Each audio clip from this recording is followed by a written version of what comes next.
to this new ASMR video. Today it's gonna be a bit of a special video. It's gonna be a video to a special 100 subs video. I want to thank everybody who subscribed to my channel. 100 subs. I know that in the world we live in today, it doesn't seem like much. I'm aware that everything is such a big scale. You know, you have content creators with like millions of subscribers and followers all over social networks, and you have people with millions of views, even some billion of views, and we kind of got how would I say that, lost our sensitivity to the scale of numbers. But to me, 100 subscribers is a lot. It is a lot. I know it's big to me. Like, have you ever sat in a room with 100 people? 100 people is a lot. So I want to thank each and every one of those 100 subscribers. Thank you very, very much for following the channel, for subscribing. Recently, I've been more regular with my uploads. I've been trying new games, and I've been trying to be serious about these videos, and you guys have repaid me with your trust by subscribing, and well, I'm actually very grateful and very happy about it. So today I wanted to do something different. I don't know if you're aware, but the lore of League of Legends, the stories behind League of Legends are very, very interesting, at least for me. And I wanted to propose to you guys a session of reading a portion of this lore. I'm gonna choose a champion or two and read the stories. I'm gonna read to you, and hopefully you're gonna enjoy it and get some tingles and fall asleep, or at least relax. I also got a little bottle to give you some liquid shaking sounds. It is a bottle of oil, beard oil, because I have a beard and I use oil on my beard. And I want to read a bit and provide you with some triggers. Hopefully, also wanted to give you some microphone cover touching like this, kind of brings and maybe some, I know I want to do some microphone blowing, like, but I'm not sure that everybody likes this. I personally love it. This triggers me every single time.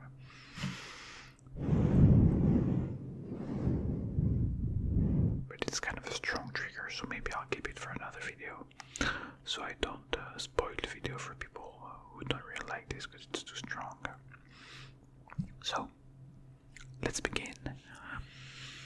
Many interesting stories in League of Legends. My favorites personally are from Demacia, Noxus, and Zon. I also think that Ionia has very good stories as well. But I believe we're gonna discover those stories together. Hopefully, if you like this kind of content, you tell me what champion should I do after this video, and I'll do it probably. Tell me if you enjoy this kind of content, and if you have a champion you would like to read, you would like me to read. So I'm gonna start today with Demacia.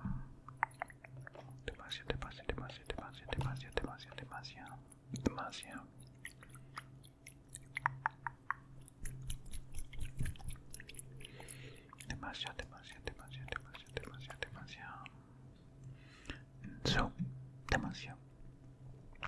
A strong, lawful kingdom with prestigious military history. Demacia's people have always valued the ideals of justice, honor, and duty most highly, and are fiercely proud of their cultural heritage. But in spite of this lofty self-sufficient nation has grown more insular and more isolationist in recent centuries. Now, Demacia is a kingdom in turmoil. The capital, the great city of Demacia, was founded as a refuge from sorcery after the nightmare of the Ruined Moors, and built upon the riddle of Patricide, a peculiar white stone that dampens magical energy. It is from here that the royal family has long seen to the defense of the outlying towns and villages, farmlands, forests, and mountain rich with mineral resources. However, following the sudden death of King Jorvan III, Jorvan III, I'd say Jorvan III, the other noble families have not yet approved the succession of his sole heir, young Prince Jorvan, to the throne. Those who dwell beyond the heavily guarded borders are increasingly viewed with suspicion, and many former allies have begun to look elsewhere for protection in these uncertain times. Some dare to whisper that the golden age of Demacia has passed, and unless its people are willing to adapt to a changing world, something many believe they are simply incapable of doing, the kingdom's decline may be inevitable, and all the patricide in the land will not protect Demacia from itself. Ooh, just this already alert. So, the champions from Demacia, we have Fiora, Galio, Garen, Jorvan IV, Jorvan IV, Gale, Lucian, Lux, Morgana, Poppy, Queen, Shivana, Sona, Silas, Vayne, Xinzao. Explore related story Demacia, Thermal, non-shall pass for Demacia. Alright guys, if you like this, there's a bunch of things to read. I can read a lot to you guys. So, shall I proceed like in order, or just pick the one that I think are interesting?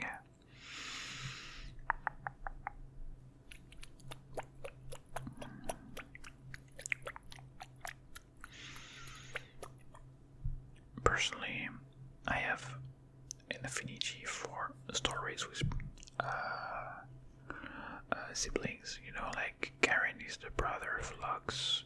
You know that Gale is his sister with Morgana. I like these kind of stories. I know that Lux's story is also bound with Silas. I'm unaware of the story of Vayne, Sona, Shivana, Queen. I don't know the story at all.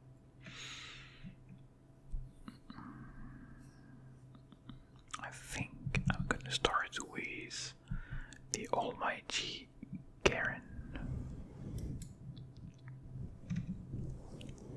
Okay. Garen, the might of Demacia. This kingdom and its people have given me everything. What kind of man would I be if I gave any less in return? Yep. A proud and noble soldier, Garen fights at the head of the dauntless vanguard. He is popular among his fellows and respected well enough by his enemies, not least as a sign of the prestigious Crown Guard family entrusted with defending Demacia and its ideals. Clad in magic-resistant armor and bearing a mighty broadsword, Garen stands ready to confront the mages and sorcerers on the field of battle. It is a veritable whirlwind of righteous steel. Ooh, okay. So, related champions: Lux, Jorvan IV, Queen. Oh, he's related to Queen. Alright. Role fighter. I'm gonna read his biography.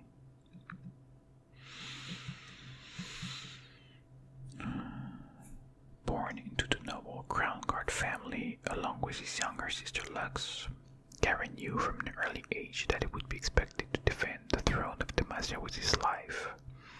His father, Peter, was a decorated military officer, while his aunt, Diana, was sword captain of the elite Dauntless Vanguard, and both were recognized and greatly respected by King Joran III.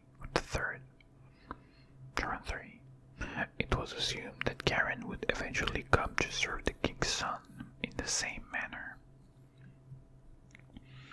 The kingdom of Demacia had risen from the ashes of the Rune Wars, and the centuries afterward were plagued with further conflict and strife. One of Karen's uncles, a ranger knight in the Messian military, told young Karen and Lux these tales of venturing outside the kingdom walls to protect its people from the dangers of the world beyond. He warned them that one day something would undoubtedly end this time of relative peace, whether it be rogue mages, creatures of the abyss, or some other unimaginable horror yet to come. As if to confirm those fears, their uncle was killed in the line of duty by a mage before Karen turned 11. Karen saw the pain this brought to his family and the fear in his young sister's eyes. He knew then for certain that magic was the first and greatest peril that Demacia faced, and he vowed never to let it within their walls. Only by following their founding ideals and by displaying their unshakable pride could the kingdom be kept safe.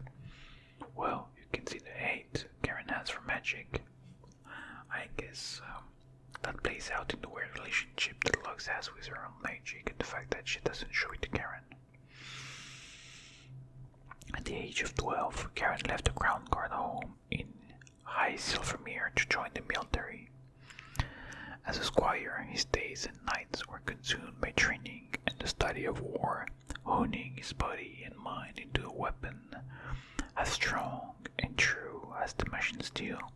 It was then that he first met young Joran IV, the prince who, as king, he would one day serve among the other recruits, and the two became inseparable. In the years that followed, Karen earned his place in the Shield Wall as a warrior of Demacia, and quickly gained a fearsome reputation on the battlefield. By the time he was 18, he had served with honor and campaigned along the Freljordian borders, played a key role in purging fetid cultists from the Silent Forest, and fought alongside the valiant defenders of White Rock. King Joran III himself summoned Karen's battalion back to the great city of Demacia, honoring them before the royal court in the Hall of Valor. Diana Grandguard recently elevated her to the role of High Marshal, singled out her nephew in particular, and recommended him for the trials necessary to join the ranks of the Dauntless Vanguard.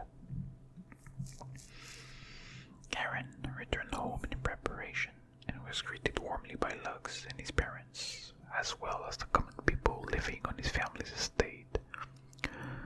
Though he was pleased to see his sisters growing into an intelligent and capable young woman, something about her had changed.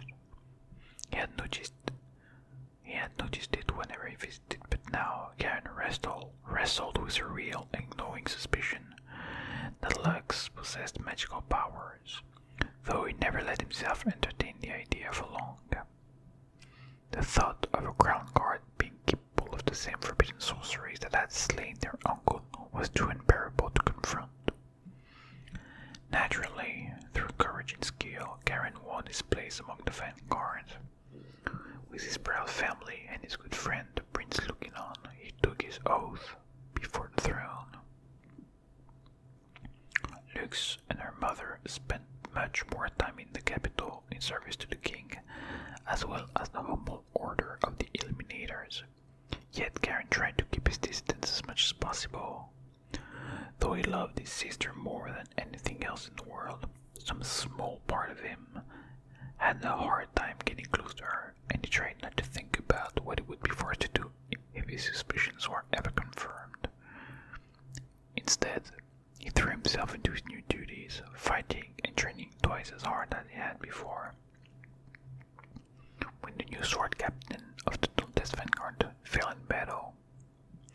Garen found himself put forward for command by his fellow warriors, and the nomination was unopposed. To this day, he stands resolute in the defense of his homeland against all foes. Far more than Mesh's more formidable soldier, he is the very embodiment of all the greatest and most noble ideals upon which it was founded. Well, that is very interesting already. You can see, like, the problem he has with his sister, the duality within him. The thing with Demacia is that when you look from afar, you're gonna think they're the good guys, right? They're the very good, righteous guys, but actually, not so much.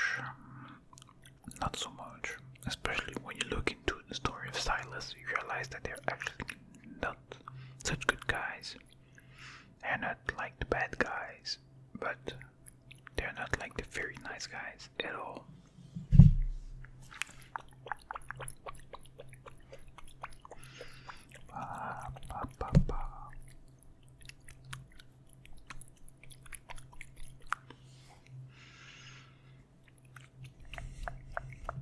Read Garen's story. So there are stories. Soldier and Hag. Shall I read the story?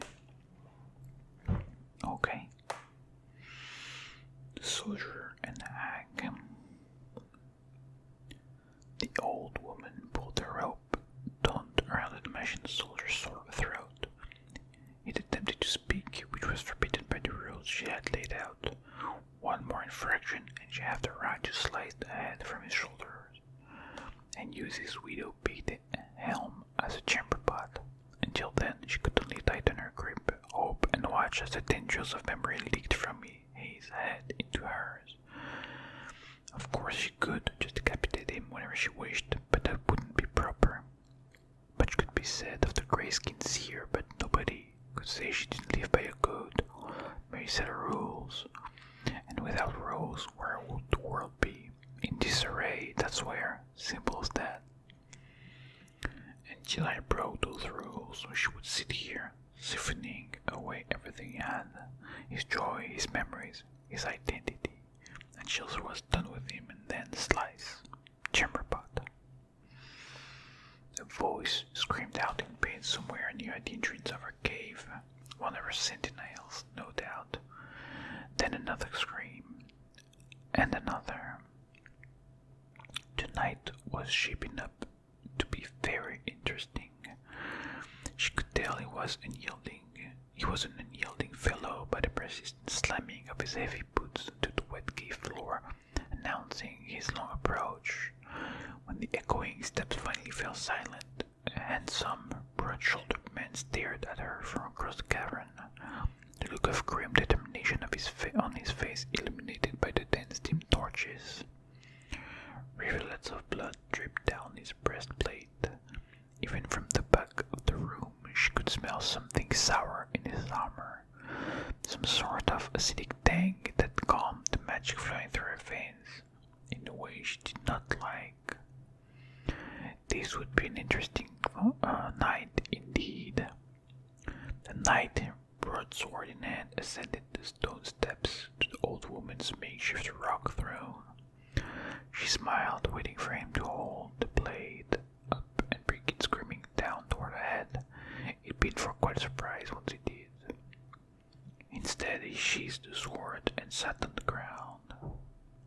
Wordlessly, he stared into the old woman's eyes, patiently holding her gaze. He did not break the connection, even to flick his eyes in the direction of the leashed soldier at her side. Was this a ploy to throw her off? Was he trying to wait her out, make her talk first? Most likely. Still, this was boring. "Do you know who I am?" the woman asked. "You feed off the memories of the lost and the abandoned. Children say you are as old as the caves you inhabit. You are the Lady of the Stones," he said with confidence. "Ha! That's not what they call me, and you know it. Rock hag, that's what they say. Afraid I'll smite you if you use that name, eh? Trying to butter me up, she scoffed. No, the man replied. I just thought it was a rude name. It's impolite to insult someone in their home. The old seer chuckled and just realized he wasn't joking. And yours, she asked. What are you called? Karen, Crown Guard of Demacia. Here are the rules. Karen, Crown Guard of Demacia, she said. You have come for your lost soldier, correct? The man nodded. Do you intend to kill me? The woman asked. I cannot lie. I think it likely that either you or I will die. Yes, he replied. The woman chuckled. Eager to spill my blood, are you? Maybe you'd even succeed with that armor. She coiled the rope, squeezing the soldier's neck tighter around her ancient hand. Still, if you raise your sword against me before our dealings are through, I will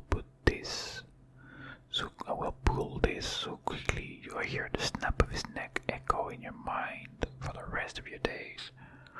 She yanked the leash, taut for emphasis. Karen's gaze remained unflinchingly focused on her eyes. So, the rules. If you can give me a single memory I find more delicious than the accumulated memories in this one's mind, she said, flicking the prisoner's helmet, I will take it from you and give you him. She watched Karen's eyes closely now for any hint of doubt. If you cannot, well, she tightened her grip on the soldier's leash. Should either of us attempt to renege on our deal, the other is entitled to take repayment however they wish, with no resistance. Do you agree? I do, he said. Then let me hear your opening offer. What is this soldier's life to you? Apologies for my rudeness. I'd referred to him by name, but I've forgotten already, she said. I do not know his name either. He joined my battalion only recently, Karen replied. She frowned at the young man. He clearly did not know what he was getting into. I offer a memory, he said, from childhood. My sister and I astride my uncle's back as he barked like an auction hound. We laughed for many hours. It is a good memory, unsullied by what would later happen to him in the hands of one like you. The old woman scratched at the gelatinous film of her eye. You do me disrespect, she said. You think to trade a joyous memory as if that is all I savor. She cupped the soldier's head in her hand, and she relished the wisp of memories flowing into her mind from his. I want everything. The pain, confusion, the anger keeps me looking young. She laughed, dragging a twisted finger across her wrinkled cheek. I offer my grief then at my uncle's death, Karen said. Not good enough, you bore me, said the Lady of Stones, and pulled tighter on the leash. Karen sprang to his feet and unsheathed his sword. The hag's heart leapt at the thought of killing the impatient young knight, but instead of attacking, he dropped to one knee, lowering his head before her, and gently placed the tip of the blade on her lap, pointing toward her midsection. Search my mind, he said. Oops. Take whatever memory you wish. I am young, but I have seen much, and experienced a life of privilege that you might find pleasurable. Should you try to take more than one memory, of course, I will push this word through you, but any single memory is yours for the keeping. The woman could not help but cackle. The arrogance of this boy. He had the nerve to think one of his memories would outweigh the lifetime she could absorb from his colleague. His courage or ignorance was unquestionable. One had to respect it.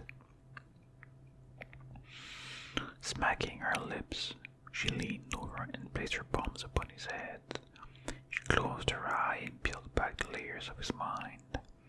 She saw triumph at the Battle of Right Rock. She tasted the lyrebug rose at his lieutenant's wedding feast. She felt a lonely tear fall as he held a dying comrade on the fields of Brashmore, and then she saw his sister. She felt his intense love for her mixed with something else. Fear, disgust, discomfort. She pushed deeper into his mind, past his conscious memories. Her fingers probed his thoughts, pushing aside anything unrelated to the golden-haired girl with the big smile. His armor made the search far more difficult than it would have otherwise been, but the old woman persisted until childhood, the two of them playing with toy figurines. His soldiers charger mages ready to slaughter them. She tells him it isn't fair. They have magic, it should be an even fight. He laughs and knocks her clay mages over, batting them aside with his metal crusaders. Upset, the girl shouts, and suddenly there is light shooting from her fingertips, and he is blinded and confused and frightened. She's taken away by their mother, but before their mother leaves the room, she kneels and tells the boy that he didn't see what he thought he saw. It wasn't real, just a game. The boy, his mouth agape, nods. Just a game. His sister is not a mage. She couldn't be. He pushes the memory as deep as it can go. Stretching her fingers, the old woman finds more and more memories like this spread amongst the knight's childhood, each ending in a blinding display of light, buried deep, cacophonous mixtures of love, fear, denial, anger, betrayal, and protectiveness. The knight had not been wrong. These were good memories, far juicier than those provided by the broken man. She smiled. The knight had been clever, putting his sword to her stomach, but he wasn't clever enough. Once she took a memory, he would forget he'd ever possessed it. She could take whatever she wanted. Branching her fingers, she sifted through his memories, searching for anything involving the girl of light. She snatched up every single one she found before pulling out of his mind. Yes, she said, opening her eyes, this will do. She pointed at the cave's exit. Your bargain is accepted, a single memory for a single life. Take the boy and leave at once. Karen stood and moved to the leashed soldier. He bent down, helped the soldier up, and began to walk backward out of the cave, never once looking away from her. Quaint. He was worried she might break the deal. Poor thing didn't realize she already had. The knight stopped. He dropped his companion to the ground and charged, his eyes still locked on hers. The old woman thrilled at his impetuous attempt. It was too big, too lumbering, too slow to ready his cumbersome sword before she would descend upon him. Her fingertips crackled with dark energy, thirsting to drink in more of his mind, but she couldn't take her eyes off his. In them she saw the years of luscious memories she would feast upon until there was nothing left to. She felt something cold inside of her, something metal. The sour tang of the knight's armor, stronger than ever now, tickled the back of her throat. The hag looked down to see Karen's sword jutting from her breast. Stains of red and black seeped from the wound, dripping onto the knight's gauntlets as he stared steadfast into her fading eyes. It was faster than she had thought. Why? She tried to say, only to cough up a mouthful of black bile. You lied, he answered. The hag smiled, acidic tar bubbling between her teeth. How'd you know? I felt lighter, unburdened, Karen replied. He blinked. It didn't feel right. Give them back. She thought for a moment as her blood mixed into the mud of the cold cave floor. The hag's finger went up as she placed them on Karen's skull, forcing the memories back into his mind. He gritted his teeth with pain, and when he opened his eyes, she could tell from their weariness that he had forgotten everything he wanted. The poor fool. Why even bother with the trade? The old woman asked. You're stronger than I thought, much stronger. They sure know you could have sliced me to ribbons before I'd lifted a finger. Why bother letting me into your mind at all? To draw for his blood in a stranger's home without giving them a chance would be impolite. The hag crackled. Is that the Damascene rule? A personal rule, Karen said, and pulled the sword out of the hag's chest. Blood gushed from the open wound, and she slumped over, dead. He didn't spare her another look as he picked the soldier up and began their long march back to Demacia. And without rules, he thought to himself, where will the world be?